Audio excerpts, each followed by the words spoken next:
A parábola do semeador. Mateus 13 versos 1 a 23. Verão 1. No mesmo dia, tendo Jesus saído de casa, sentou-se à beira do mar. 2 E reuniram-se a ele grandes multidões, de modo que entrou num barco, e se sentou, e todo o povo estava em pé na praia. 13 Falou-lhes muitas coisas por parábolas, dizendo: Eis que o semeador saiu a semear. 4 E quando semeava, uma parte da semente caiu à beira do caminho, e vieram as aves e comeram. 5 E outra parte caiu em lugares pedregosos, onde não havia muita terra, e logo nasceu, porque não tinha terra profunda. 6 Mas, saindo o sol, queimou-se e, por não ter raiz, secou-se. 7 E outra caiu entre espinhos, e os espinhos cresceram e a sufocaram. 8 Mas outra caiu em boa terra, e dava fruto, um a 100, outro a 60 e outro a 30 por 1. 9 Quem tem ouvidos, ouça. 10 E chegando-se a ele os discípulos, perguntaram-lhe: Por que lhes falas por parábolas? 11 Respondeu-lhe Jesus: Porque a vós é dado conhecer os mistérios do reino dos céus, mas a eles não lhes é dado. 12 Pois ao que tem, dar-se-lhe-á, e terá em abundância. Mas ao que não tem, até aquilo que tem lhe será tirado. 13 Por isso lhes falo por parábolas, porque eles, vendo, não veem, e ouvindo, não ouvem nem entendem. 14 E nele se cumpre a profecia de Isaías, que diz: Ouvindo, ouvireis, e de maneira alguma entendereis, e, vendo, vereis, e de maneira alguma percebereis. 15 Porque o coração deste povo se endureceu, e com os ouvidos ouviram tardamente, e fecharam os olhos, para que não vejam com os olhos, nem ouçam com os ouvidos, nem entendam com o coração, nem se convertam, e eu os curo. 16 Mas bem-aventurados os vossos olhos, porque veem, e os vossos ouvidos, porque ouvem. 17 Pois, em verdade vos digo que muitos profetas e justos desejaram ver o que vedes, e não o viram, e ouvir o que ouvis, e não ouviram. 18 Ouvi, pois, vós a parábola do semeador. 19 A todo que ouve a palavra do reino e não a entende, vem o maligno e arrebata o que lhe foi semeado no coração. Este é o que foi semeado à beira do caminho. 20 O que foi semeado nos lugares pedregosos, este é o que ouve a palavra, e logo recebe com alegria. 21 Mas não tem raiz em si mesmo, antes é de pouca duração, e sobrevindo a angústia e a perseguição por causa da palavra, logo se escandaliza. 22 E o que foi semeado entre os espinhos, este é o que ouve a palavra. Mas os cuidados deste mundo e a sedução das riquezas sufocam a palavra, e ela fica infrutífera. 23 Mas o que foi semeado em boa terra, este é o que ouve a palavra, e a entende, e dá fruto, e um produz 100, outro 60, e outro 30. Mateus 13 de janeiro de 23. A chave que abre a nossa compreensão desta palavra é cada tipo de solo e o que eles contêm, sabendo que o solo se refere ao tipo de coração de cada pessoa, que pode ser compacto e endurecido em que a semente da palavra da vida eterna não pode penetrar e germinar.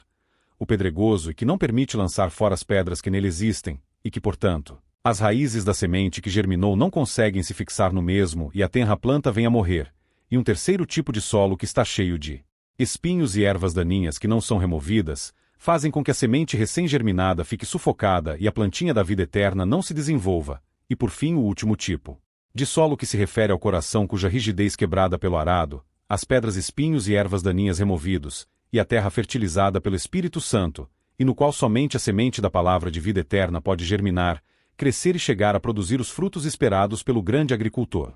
Assim, Jesus representou qual a condição geral da humanidade em relação à sua recepção da palavra do Evangelho, sendo que a grande maioria se encontra na condição representada pelo solo em que a semente não chega sequer a penetrar, sendo ignorada completamente pelas pessoas deste primeiro grupo.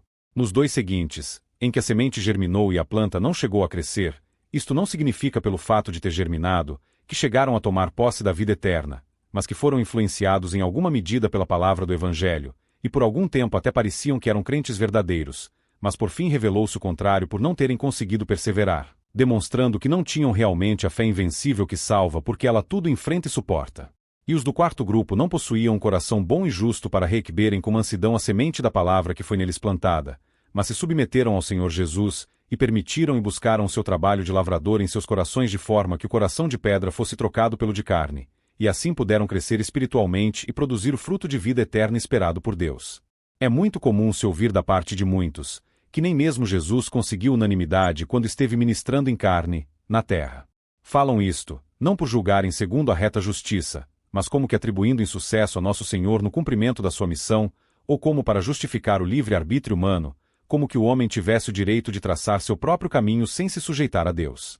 Todavia, esta resistência permanente declarada a Jesus da parte de muitos, e a aparente recepção de nosso Senhor e de sua mensagem por parte de outros, dizemos aparente porque parecem terem se convertido, mas passado algum tempo, voltam a seu antigo modo de vida, e finalmente a perseverança daqueles que permanecem no Senhor e na sua doutrina, já estava previsto nos conselhos de Deus, desde a eternidade.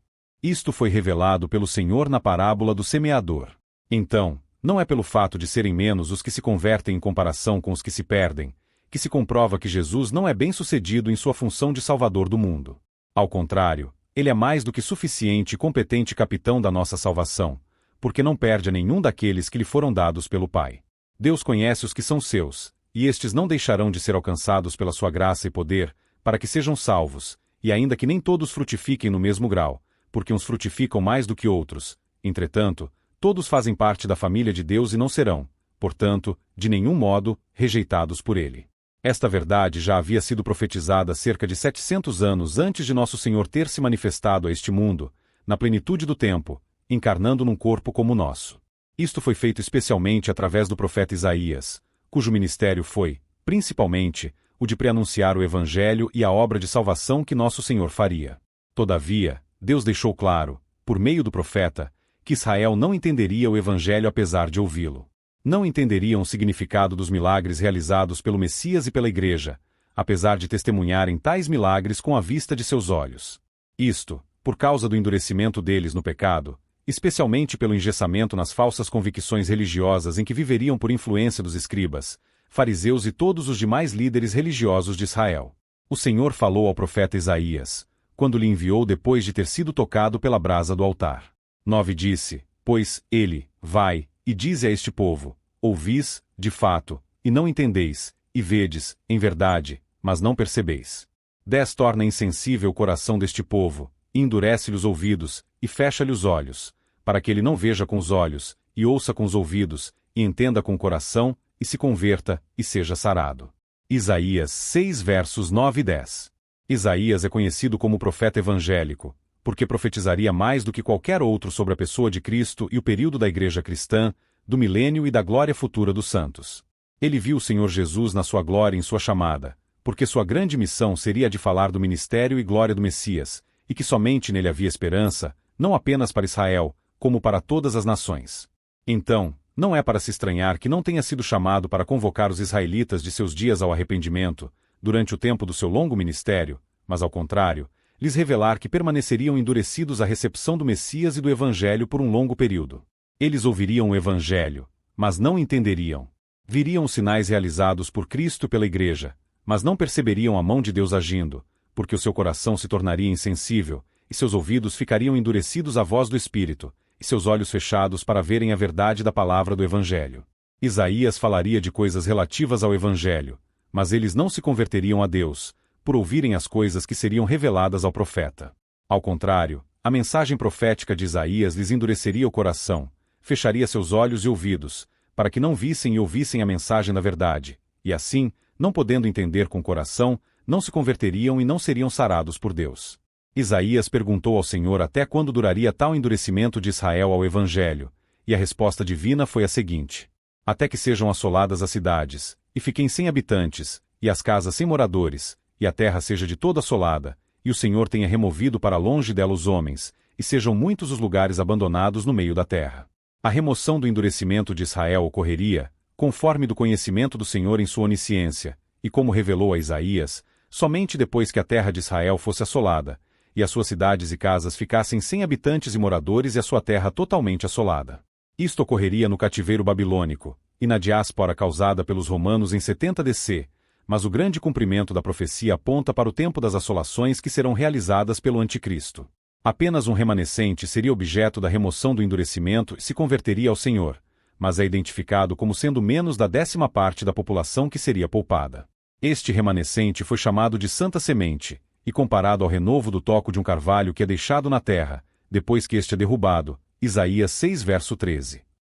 Deus manteria apenas um remanescente, uma pequena sobra de eleitos em Israel, de maneira que somente a este seria dado conhecerem os mistérios do reino dos céus, enquanto os demais permaneceriam endurecidos, conforme conhecido pelo Senhor em sua presciência divina.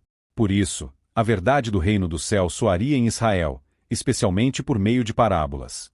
O conjunto de parábolas citadas neste capítulo foi pronunciado por Jesus à beira-mar, provavelmente no Mar da Galileia, que era conhecido também por Mar de Tiberíades, João 6 verso 1, estando Nosso Senhor num barco junto à praia, em razão da grande multidão que havia se reunido para ouvi-lo. Veja que Nosso Senhor nunca se deixou impressionar pelo imenso número de pretensos admiradores que o procuravam. Ele bem sabia o que é a natureza terrena, e assim, nunca se deixou enganar por ela, e sempre pregou e ensinou a verdade sem desejar ser visto pelos homens, ou para agradá-los com o intuito de obter o seu aplauso. Ele jamais negociaria a pérola da verdade e da justiça por qualquer outra coisa que lhe fosse oferecida. Nosso coração tem desejos não lícitos e impuros, mas isto era algo desconhecido ao coração puramente santo de Cristo. Ele não poderia ser tentado por suas próprias cobiças, porque não tinha cobiças pecaminosas, tal como nós estamos sujeitos a tê-las. Logo, tudo faria e tudo fez para a exclusiva glória do Pai, em perfeita santidade e justiça. O fato de ter falado muitas vezes por parábolas comprova que Nosso Senhor não buscava realmente agradar a homens, porque em sua grande maioria ficavam sem entender o que lhe foi ensinado e pregado, inclusive os próprios apóstolos, necessitavam ser ensinados à parte, quanto ao significado das parábolas, coisa que Jesus nunca se negou a fazer particularmente em relação a eles, porque eram cidadãos do reino dos céus, e até com o menor membro de seu corpo, a Igreja, Jesus será paciente em ensinar os mistérios do seu reino, tal como fizera com todos os seus discípulos no passado.